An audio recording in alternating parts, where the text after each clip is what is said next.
क्या तुमने कभी वो पल महसूस किया है जब एक रिश्ता तुम्हारे सामने दो बिल्कुल अलग चेहरों में खड़ा होता है? एक तरफ वो नरम नाजुक स्पर्श जो बिना बोले सब कह देता है, और दूसरी तरफ वो ठंडी गहरी खामोशी जो तुम्हारी आत्मा को उसके बंधनों से आजाद कर देती है। रिश्ते की शुरुआत में हर नजर, हर छुअन, हर फुसफुसाहट एक कहानी कहती है। कभी उसके होंठों की हल्की सी काट तुम्हारे दिल में आग लगा देती है। कभी तुम्हारी उंगलियों में उसकी उंगलियों का फंसना तुम्हें ऐसा एहसास देता है जैसे दो रूहें एक दूसरे में घुल गई हों। कभी उसकी नाभि के पास तुम्हारी उंगलियों का रुकना उसके दिल की धड़कनें तेज कर देता है। तो कभी तुम्हारे सीने के बालों पर उसके हाथ फिरते हैं और तुम्हें लगता है कि ये उसका अपनेपन का इजहार है। लेकिन हर रिश्ता इन पलों पर नहीं ठहरता। कभी कभी वो जो कभी तुम्हें थामने के लिए बेताब थी, वो ही तुम्हें अनदेखा करने लगती है। वो जो तुम्हारे कानों में मीठी फुसफुसाहटें भरती थी, अब चुप्पी ओढ़ लेती है। और फिर एक दिन तुम्हारे भीतर एक सवाल उठता है, क्या मैं इस उलझन से ज्यादा का हकदार नहीं? यही वो मोड़ होता है जहां स्पर्श की गर्मी और दूरी की ठंडक एक साथ तुम्हारी जिंदगी को बदलते हैं। तुम समझते हो कि असली ताकत सिर्फ पकड़ने में नहीं, छोड़ने में भी है। स्टोइक बुद्धा कहते हैं, भावनाओं से दूरी बनाना ठंडा होना नहीं है, ये अपने मन पर महारत पाने की कला है।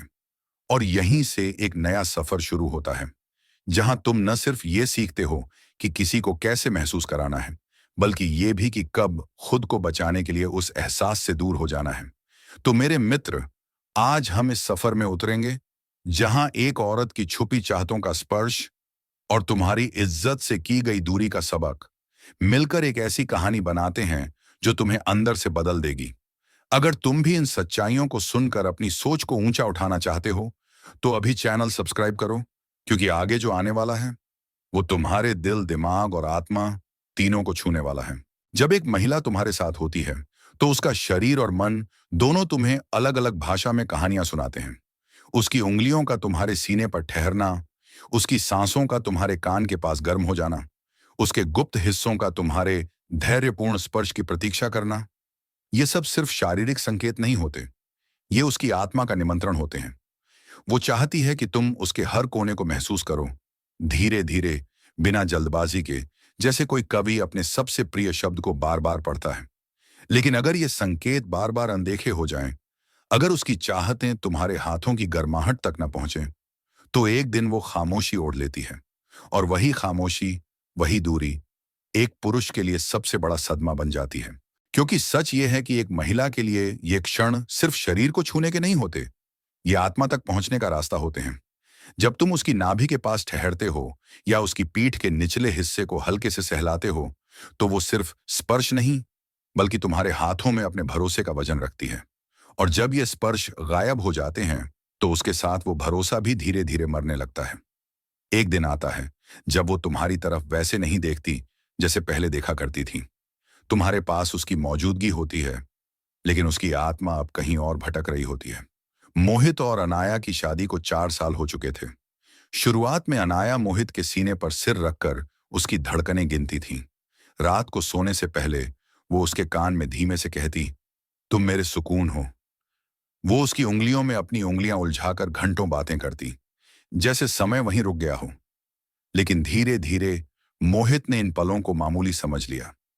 काम का तनाव, मोबाइल पर स्क्रॉलिंग, दोस्तों की महफिल, इन सब के बीच वो भूल गया कि एक नजर, एक स्पर्श, एक हल्की मुस्कान कितनी गहरी चिंगारी जला सकती है। पहले पहल अनाया ने इंतजार किया, फिर इशारे दिए, फिर खामोश हो गई। उसने अपने शब्दों से नहीं, अपने स्पर्श की कमी से कह दिया कि अब वो थक चुकी है।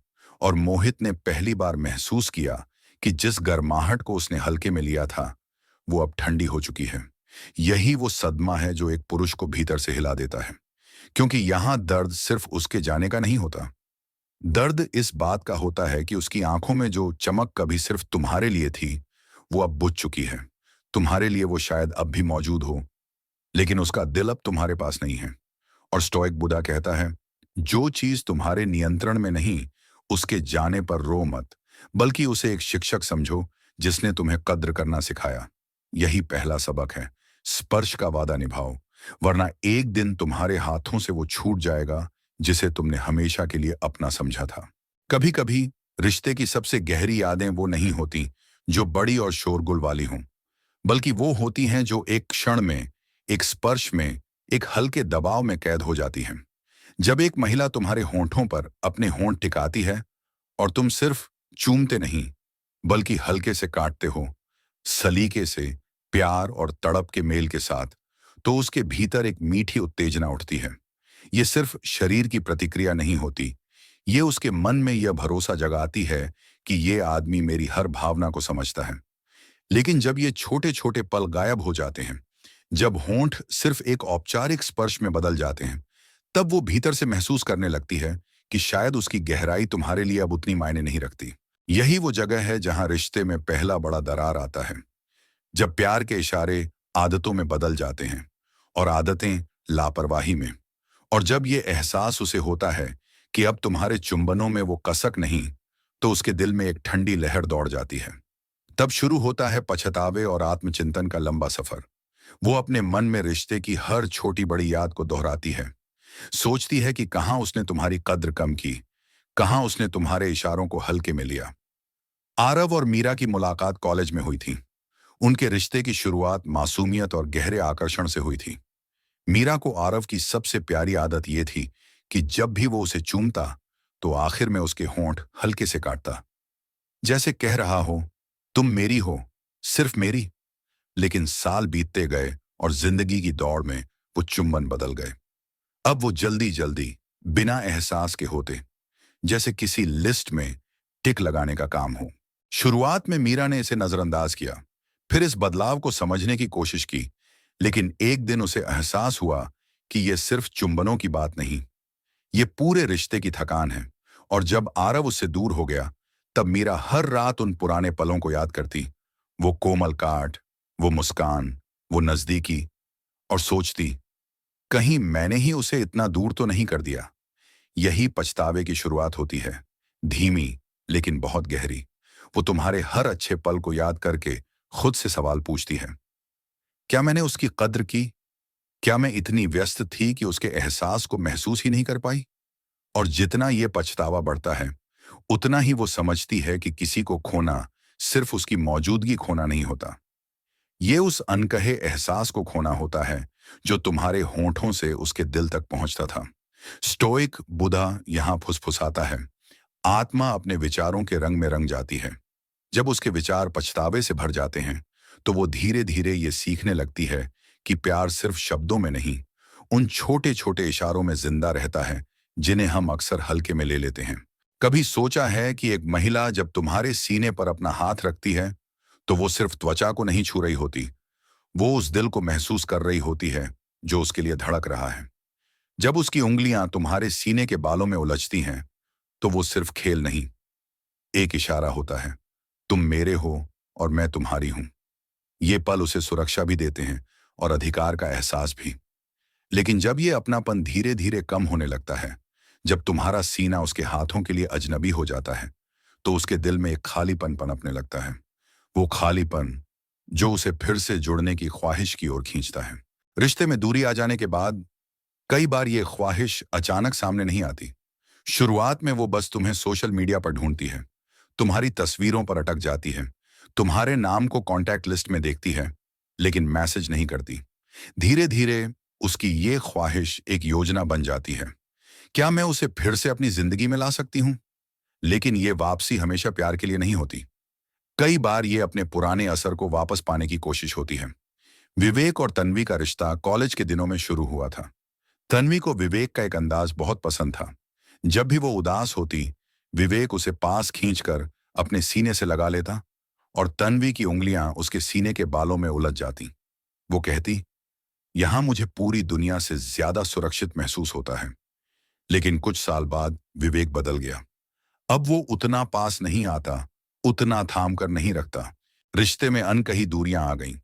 एक दिन झगड़े के बाद विवेक चला गया, बिना कोई वादा किए। हफ्तों बाद तन्वी ने खुद को विवेक की पुरानी तस्वीर देखते हुए पाया। उस तस्वीर में वो दोनों हंस रहे थे और उसका हाथ उसी के सीने पर था। उस पल उसे एहसास हुआ, मुझे वापस चाहिए। वो एहसास, वो अपनापन, वो सीना जो मेरी पनाह था। लेकिन विवेक अब अलग था। वो पहले जैसा सहज नहीं रहा। वो अपनी दुनिया में मग्न था। उसकी बेपरवाही ने तन्वी की चाहत को और तेज कर दिया, क्योंकि इंसान हमेशा उस चीज के पीछे भागता है जो आसानी से न मिले। स्टोइक बुद्धा कहता है, जिस पर तुम्हारा नियंत्रण नहीं, उसे पाने की जल्दी मत करो। और विवेक ने यही किया। वो शांत रहा, बिना जल्दी में झुके। तन्वी का दिल बार बार उस सीने की याद में लौटता रहा। लेकिन विवेक ने साबित किया कि असली ताकत अपनी शांति को बचाने में है। महिला के शरीर का हर हिस्सा एक अलग भाषा बोलता है, लेकिन उसकी नाभ भी वो एक ऐसा दरवाजा है जो उसकी हंसी और उसकी सांसों के बीच खुलता है। जब तुम्हारी उंगलियां उसकी नाभि के आसपास रुकती हैं, हल्के हल्के घूमती हैं, तो उसके भीतर एक अनकही गुदगुदी उठती है। एक साथ रोमांच और सुकून का मिला जुला एहसास। ये सिर्फ शारीरिक उत्तेजना नहीं, ये एक संदेश है कि तुम उसके हर कोने को अपनाते हो, बिना किसी जल्दबाजी के। लेकिन जब यह स्पर्श गायब हो जाता है, जब तुम्हारी उंगलियां अब वहां ठहरती ही नहीं, तो ये केवल उस पल की मौत नहीं होती, बल्कि उस भावनात्मक जुड़ाव की भी जो उसने तुम्हारे साथ महसूस किया था। और यहीं से शुरू होती है यादों की सजा। वो याद करती है वो पल जब तुम्हारे हाथ उसकी कमर के चारों ओर घूमते हुए नाभि पर ठहर जाते थे, और उसकी सांसें खुद ब खुद तेज हो जाती थीं। अब वो सिर्फ यादें हैं, नंगी, चुभती हुई और बार बार लौटने वाली। वो किसी गाने में, किसी खुशबू में, किसी पुराने कपड़े में उन पलों को ढूंढती है, और हर बार दिल में एक टीस उठती है, ये सब अब कभी नहीं होगा। सागर और नंदिता की शादी को 2 साल हुए थे। नंदिता को हमेशा से सागर की एक आदत पसंद थी। जब भी वो रसोई में खाना बनाती, सागर पीछे से आकर उसे अपनी बाहों में भर लेता और उसकी नाभि के पास उंगलियां फेरता। वो खिलखिलाकर हंसती और कहती, तुम्हें पता है ना, ये मुझे पागल कर देता है। लेकिन वक्त के साथ ये आदतें कहीं खो गईं। अब सागर फोन पर बिजी रहता और नंदिता चुपचाप रसोई में काम करती। एक दिन अलमारी साफ करते हुए नंदिता को वो पुराना लाल कुर्ता मिला जो उसने पहली बार उनकी शादी की सालगिरह पर पहना था। कपड़े की खुशबू ने उसकी आंखों में आंसू ला दिए, क्योंकि वो खुशबू सिर्फ कपड़े की नहीं थी, बल्कि उन पलों की थी जब सागर की उंगलियां उसकी नाभि पर ठहरती थीं। यादें अक्सर दो धारी तलवार होती हैं। एक तरफ वो सुकून देती हैं, दूसरी तरफ दर्द। स्टोइक बुद्धा कहता है, बीता हुआ समय तुम्हारे नियंत्रण में नहीं, उसे अपना कारावास मत बनने दो। लेकिन वो यादें जिन्हें कभी खुशी के लिए सहेजा था, अब वो ही उसके दिल को जकड़ने लगी। उसके लिए ये सिर्फ एक स्पर्श की कमी नहीं थी, ये उस अपनापन का खोना था जो अब बस उसकी यादों में कैद रह गया था।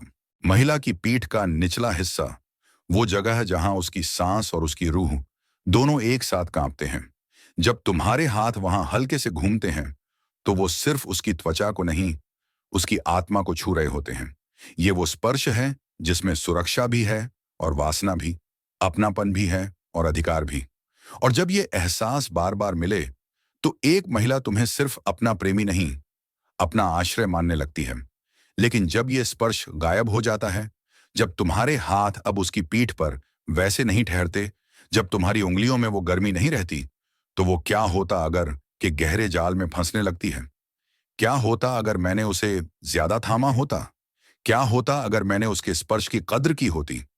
क्या होता अगर मैंने वो रातें यूं ही गुजरने न दी होती?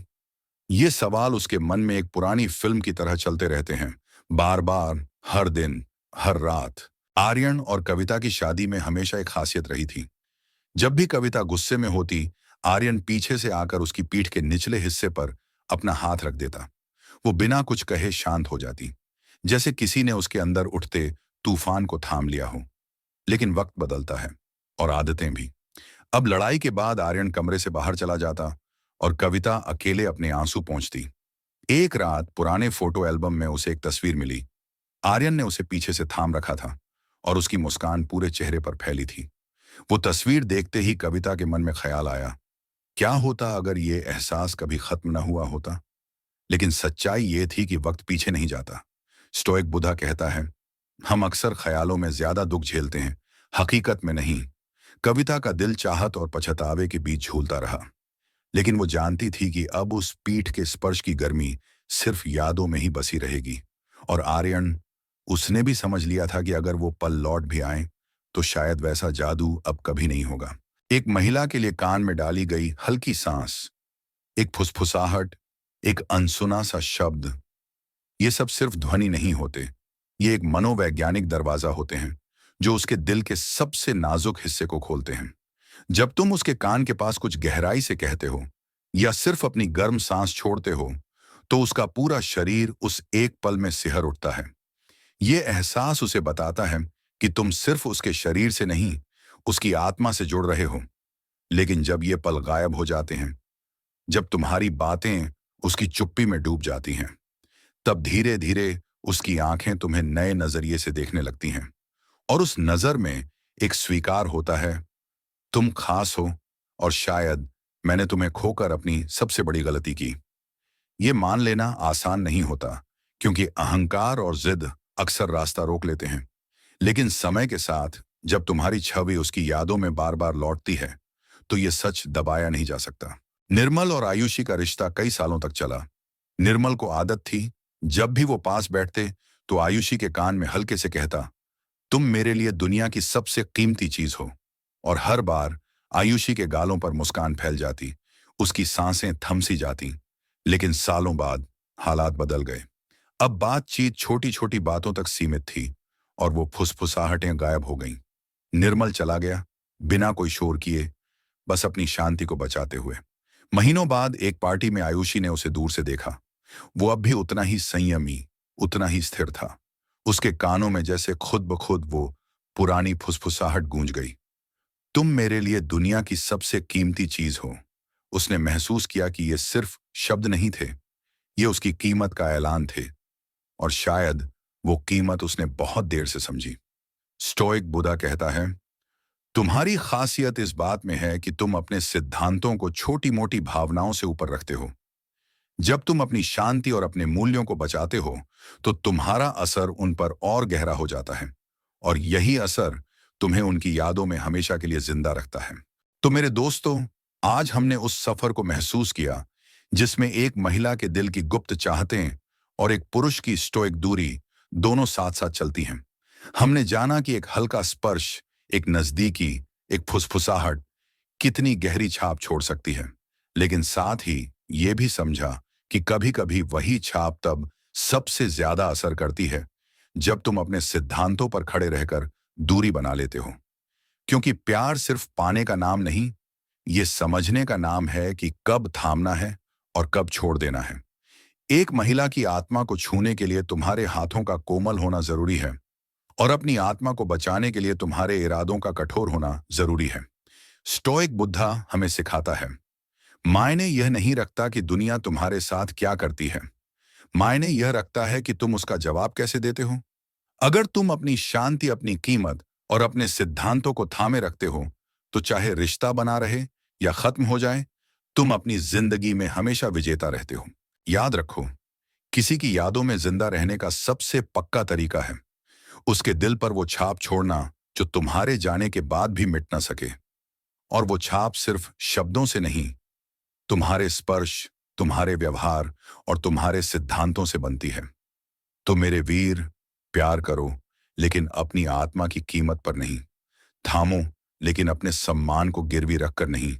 और जब समय आए तो छोड़ो भी, क्योंकि छोड़ना हार नहीं, ये अपने आप को बचाने की सबसे बड़ी जीत है। अगर इस सफर ने तुम्हारे दिल को छुआ है, अगर तुम चाहते हो कि तुम्हारा मन और भी गहरा और भी मजबूत बने, तो चैनल सब्सक्राइब करो, क्योंकि यहाँ हम सिर्फ बातें नहीं करते, हम जीना सिखाते हैं।